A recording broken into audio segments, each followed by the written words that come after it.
Hi, my name is James Blackman, and I'm the former city councilman for Ward 1, or I used to like to call it District 1 because Ward 1 sounded like I was in a, you know, crazy bin, from District 1 in Hyattsville, Maryland. And I got to work with and was groomed by and was educated through the judicial system and through legislative system and through politics and policy by Bob Johnson. And of the most unlikely of people in the world, a gay kid in the early 80s was given one-on-one tutoring on government and governance and service to community and to citizens by Bob. And God bless his, I guess he's Catholic, big Catholic heart anyway. So I'm nervous, so I'm going to smoke. That's what I'm going to do. So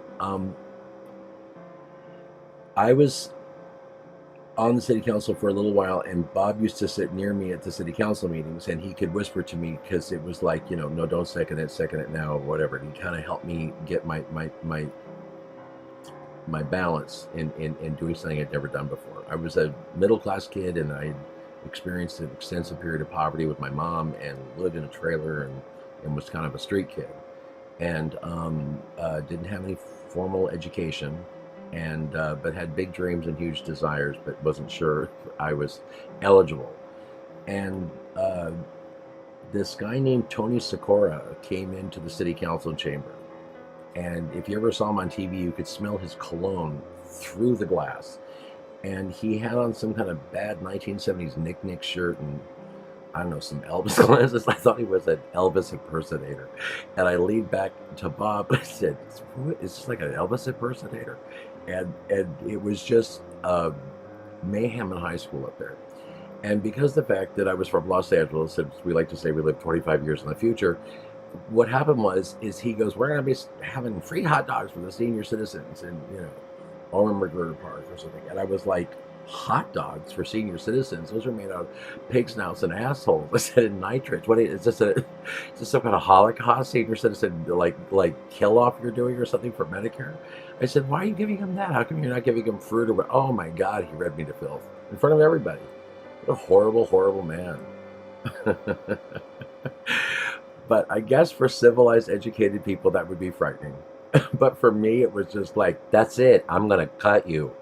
And I, at the end of the city council meeting, told Bob Johnson, I said, I'm going to beat that mother. And Bob went, good idea. And he saw that I wasn't afraid of him. And apparently, a lot of other people had tried to make this guy's life a living hell. And I was just, let's do it. So my problem was, the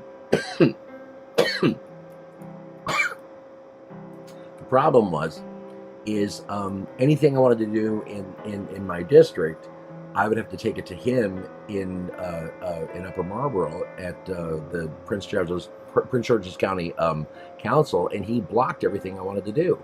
And we wanted to, under eminent domain, take over Bluebird Cab and the Lessing Chevrolet hot shops, and we wanted to improve the property and bring in some developers and start the stuff earlier than it did.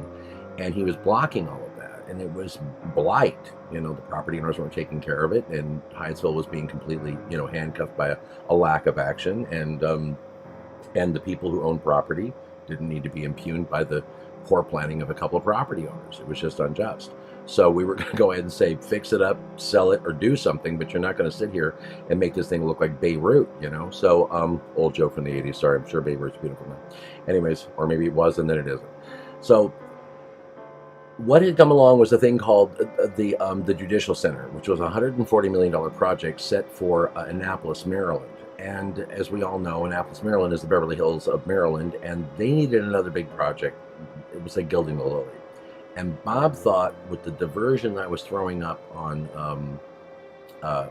Tony Sikora. I remember one time I was at Upper Marlboro, and Bob Johnson said, "Do you know anything about Tony Sikora's phone getting cut because it was a really thick cord on it with multiple lines and being thrown in the trash?" It was like, no, not really. But I did have some heavy equipment back at 4108 Crittenden.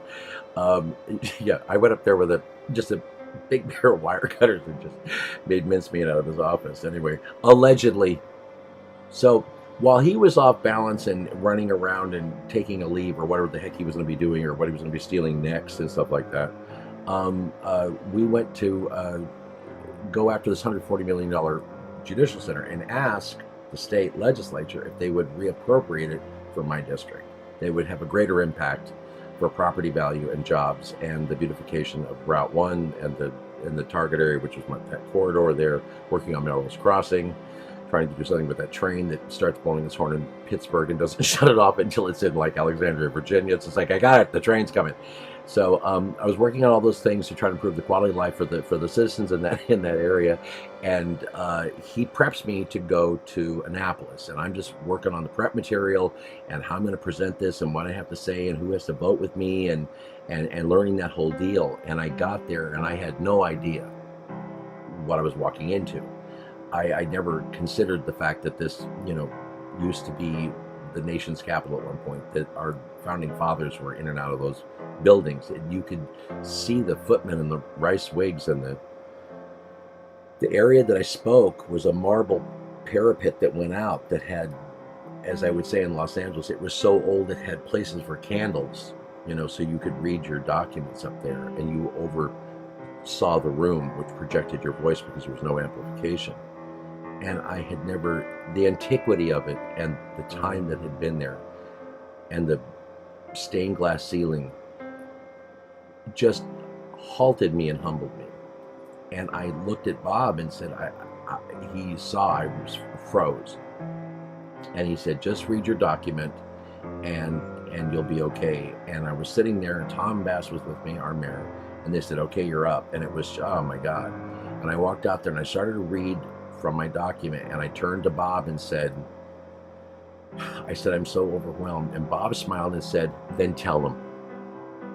Just be yourself and tell them. And I turned to the room and told them. And I said, I'm a kid from Los Angeles that was raised in a trailer. And I've never been in a room so pretty, and I've never been in a place so important in my life. And Bob was extremely encouraging. And I told the truth, that I was overwhelmed and that I was not maybe numb to it. To them, it was another day at the office.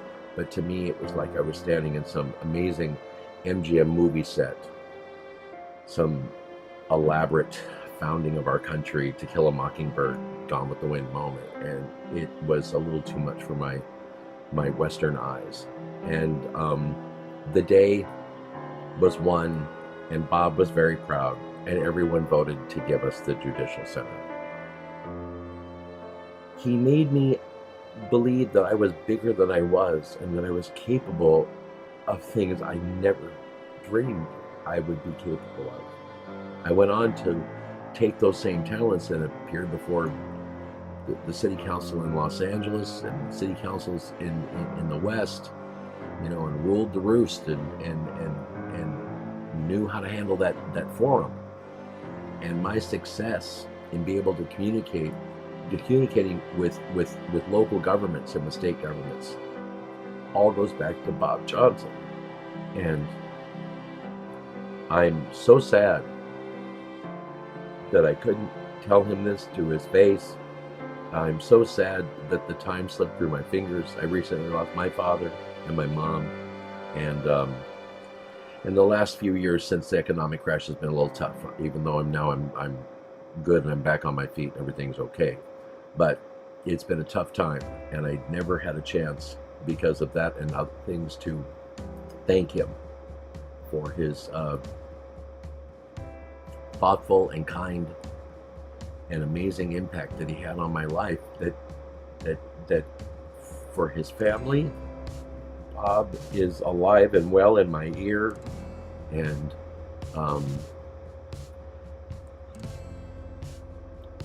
forged me into the successful musical theater producer that I became in Los Angeles. I walked on the stage every night and talked to 1,400 people at a curtain speech and became a local celebrity in Los Angeles.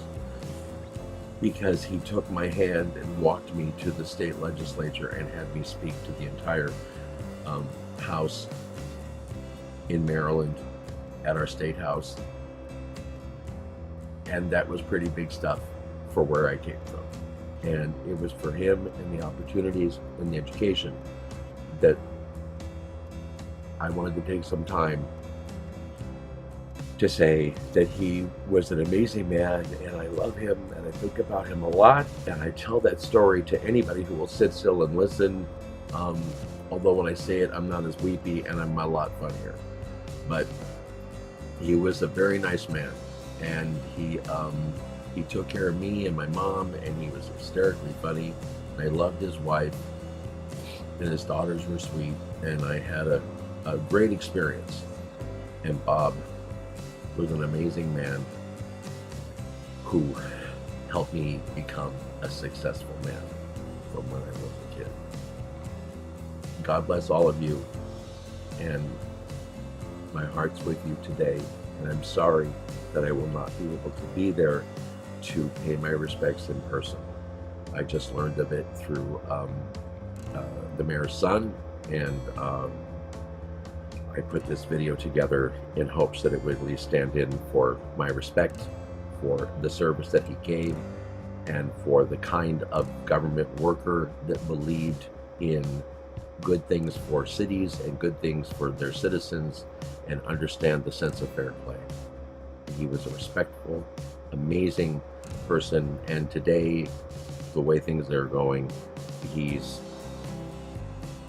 a rare breed, and it's sad to see amazing and capable and intellectually